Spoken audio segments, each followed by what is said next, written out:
The first game we're going to be diving into today is that wild finish in New York between the 76ers and the Knicks, where Tyrese Maxey was able to overcome the odds and help keep this 76ers season alive. He scored 46 points in the win, and really it was in that fourth quarter where he did a lot of the heavy lifting. It seemed like for a lot of the game, the Philadelphia offense was pretty disjointed. Got a very weird Joel Embiid game that we're going to be getting to later in the segment here. But for Maxey, he just came alive in the fourth quarter, and especially when the odds were stacked against the 76ers, it seemed like their season was just about coming to an end. He did the improbable. The 76ers trailed by 6 points with 30 seconds left in the game.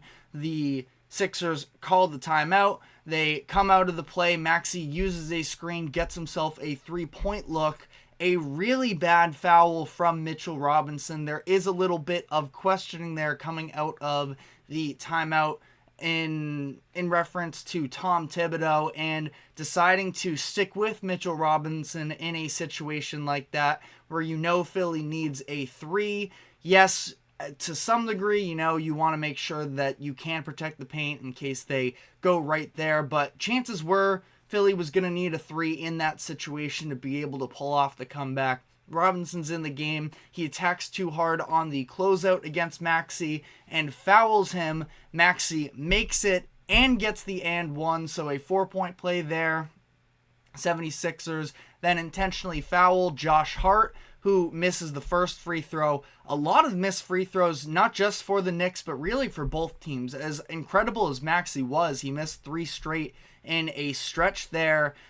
We had a missed free throw from Anunoby. Brunson missed one as well. So a little bit messy there from the free throw line from both teams. But Hart misses that first one, makes the second. So it is a 3-point game with just about 15 seconds left.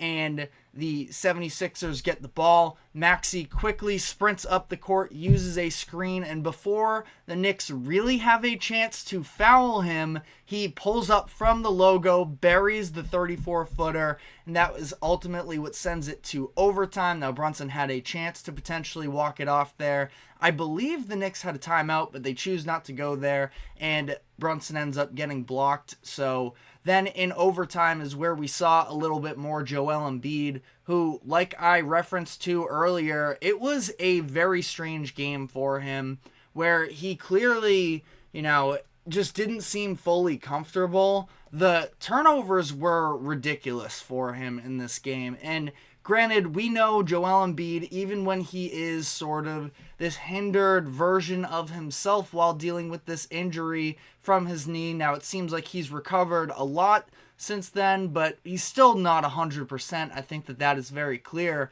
But, he's still getting double-teamed a lot. But it wasn't even just that. He was just sloppy passing the ball. And it was just his accuracy almost that just wasn't good, and he was really brutal to start this game, missed 7 of his first 8 shots. He finished with 10 turnovers in the game, was the final line for him. They actually said 9. It was 10 at one point, at least on the broadcast, so I guess they must have retroactively sort of changed the results of at least one of those plays. But again, one way or another, Embiid, it just did not look like the best version of himself. Now, he was good in overtime, playing defense. He got himself a couple buckets as well. So ultimately, that sort of gets swept under the rug. But if it's not for Tyrese Maxey, I feel like Joel Embiid comes out of this game.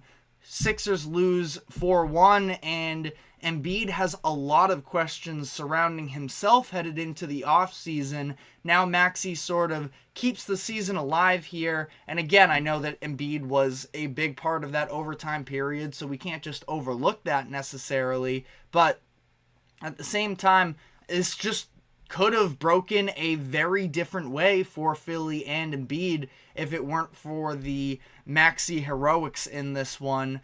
Jalen Brunson, on the other end, yet again, was really good. Scored 40 points in this one. I thought it was really interesting in that overtime period where again and again we see Brunson is looking to attack Joel Embiid on these drives in the pick and roll, and it was a little bit back and forth in terms of, the success rate of it, where Embiid was able to get Brunson a couple times. He blocked one of Brunson's drives. The next possession, we saw Embiid end up fouling him. It actually ended up being called a flagrant. A lot of Knicks fans were mad about it. I have a hard time, getting mad at Embiid for that. I understand that Embiid has built up a reputation during this postseason as a whole. I didn't think that play was necessarily dirty. It was absolutely warranting a flagrant foul because he hit him in the face, and the head and neck area is usually, the justification for the flagrant in those types of situations, but I didn't think that it was inherently dirty. It's a very awkward size mismatch for Embiid as a 7-footer playing this player in Brunson who's 6 feet and he's trying to swipe down. Now, I don't know, you tell me in the comment section if you disagree, as much as I feel like Embiid has turned himself into a villain during this series, and I'm definitely the farthest thing from an Embiid defender, but I didn't think that it was quite as dirty as some of the fans necessarily did in this instance. But like I said, Brunson with 40 points in this game, and this was a little bit of a situation for the Knicks where we've seen it in big spots potentially, and other points of the season where it's clear they need a second scorer along with Jalen Brunson, because the offense for them down the stretch was so Jalen Brunson reliant, and Brunson is a phenomenal player. We know this, but we also know in order to be a championship caliber team, you typically need multiple options, and it just doesn't feel like they have that right now. Now, of course, the fact that Julius Randle is injured plays a massive role in this. We also saw that Bojan Bogdanovic is also likely out for the remainder of the playoffs as well. Dante DiVincenzo isn't necessarily hitting at the rate that he was down the stretch of the regular season. He's been really struggling in this series, at least from an offensive perspective. It seems like Thibodeau at times has been leaning more towards Deuce McBride, who McBride's actually been awesome for them. He's also hit a lot of big shots, so it's not like they are completely out of options in terms of players that can actually get themselves on the court. But when the game tightens up at the end, they just feel very Brunson or bust to me. And, the Knicks, they have a golden opportunity this year with sort of the situation surrounding Joel Embiid's injury. And there is, of course, Giannis's injury. Dame is dealing with something right now. Should they make the Eastern Conference Finals, there's a chance at least that Porzingis isn't going to be available. It was reported yesterday he's dealing with a soleus strain in his right calf. So feels like 3 weeks from now is when that Eastern Conference Finals would take place, and he would probably be available by then, but we don't know 100%. When you are 7'4", sometimes the recovery process can be a little bit prolonged. So, the Knicks have a nice opportunity ahead of them, but I really don't feel like they are a championship team just yet, and I really liked all the moves they made throughout the regular season to acquire these trades. I specifically thought that the OG Anunoby move was one that sort of showed that they're setting up more so a little bit. They're ready to win now, but it feels like next year is probably more so their window to, fully compete for the NBA Finals. And I see Anunoby as a really nice third piece where he's not necessarily going to create on his own, but he's an incredible catch and shooter. Those corners specifically, he takes advantage of those opportunities. But for the Knicks here, last night they run into this game playing just 7 players, and they are just very reliant on that. And I don't really know where the reinforcements are going to come from with Bogdanovic out for the rest of the year, with obviously Randall, who we've known for some time. But last night, Thibodeau decided to stick away from the Precious Achiuwa minutes, which is pretty justifiable, even though, I still feel like at times Achua does sort of intrigue me as a rotational player, but he's, at least from last night, being cut out of the rotation for them as well. So the offseason conversations with the Knicks are going to be had in time. I'm sure there are rumors about Devin Booker. I know that Stephen A. Smith sort of started the rumors, but it goes a little bit beyond that. There were some people at the Ringer talking about it as well. I saw a report earlier today that the Knicks are going to do everything they can to bring Devin Booker on board in New York. I feel like that would be along the lines of exactly what they need. They still have that Thibodeau defensive skeleton behind them. So Booker, Brunson, not necessarily seen as elite defenders, but never for a lack of effort. And, I feel like Brunson, the offensive fouls that he draws, and Devin Booker has never been short of being a competitor.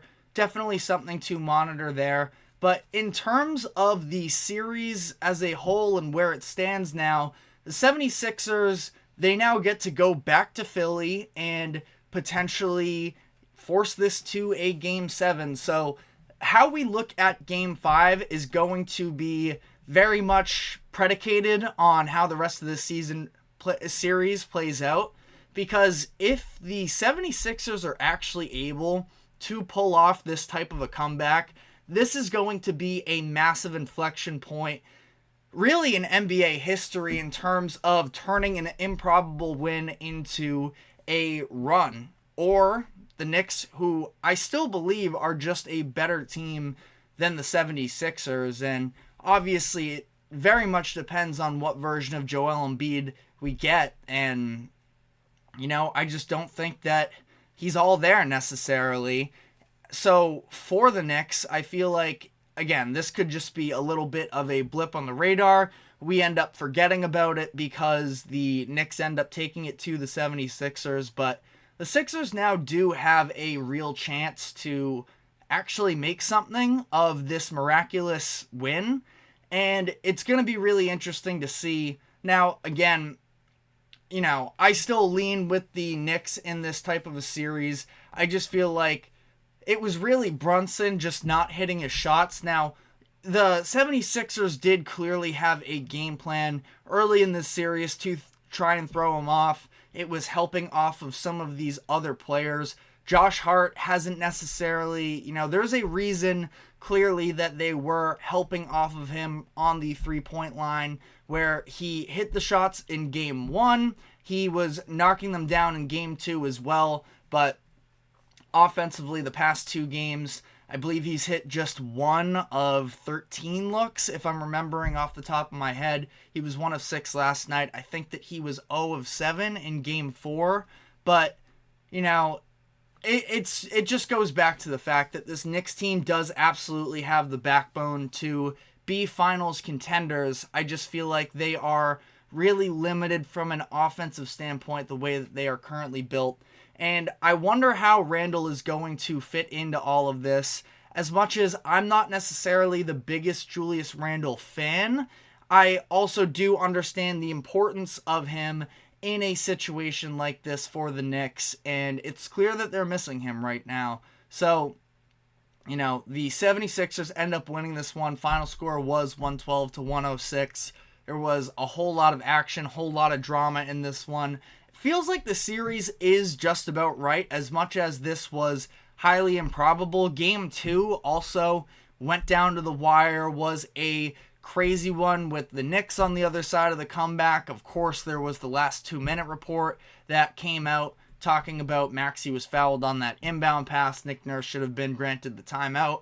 You've all heard it before, so I'm not going to, go on about it too much. But as much as the 76ers did sort of steal this game, I would say that the Knicks stole Game 2 as well. So 3-2 does feel like the position it should be in. And all things considered, this has been a very competitive series up to this point, where the point differential, I think Philly might actually be up when you look at the total point differential, basically just because Game 3 they had an 11-point win. But other than that, it seems like it's just very back and forth, and we're getting some great games out of this series. So I'm definitely not complaining in terms of getting a little bit more of this. An interesting conversation as well.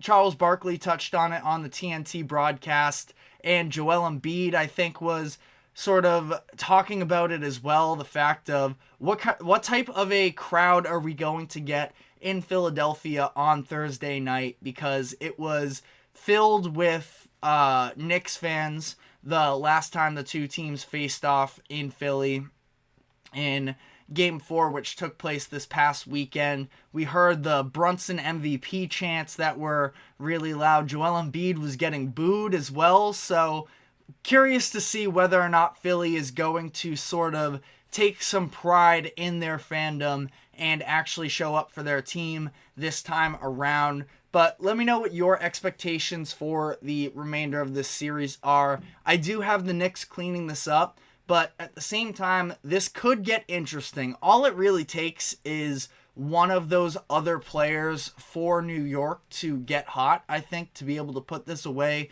Jalen Brunson, I don't expect him to regress back to what he was in the first couple games, but they are just going to need somebody else to step up offensively for them in one of the next two games, and I do think that they should be able to take out Philly. But again, let me know what your thoughts on the rest of the series are. We are going to be now taking our first break of the show, and when we come back, I want to talk about another great game that we had last night between the Orlando Magic and the Cleveland Cavaliers. So stick with us, and we will be right back.